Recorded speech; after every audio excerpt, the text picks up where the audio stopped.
The final challenge is trenching again, but with a twist. This time, it's not about productivity, it's about efficiency.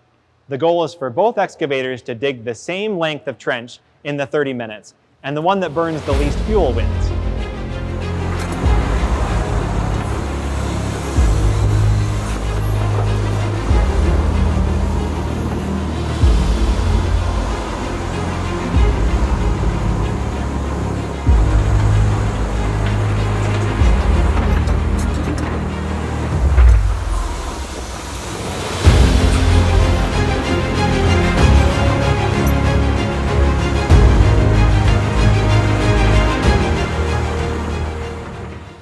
The results? A powerfully controllable, powerfully efficient, powerfully connected, powerfully digital pump that delivers when and where you need it.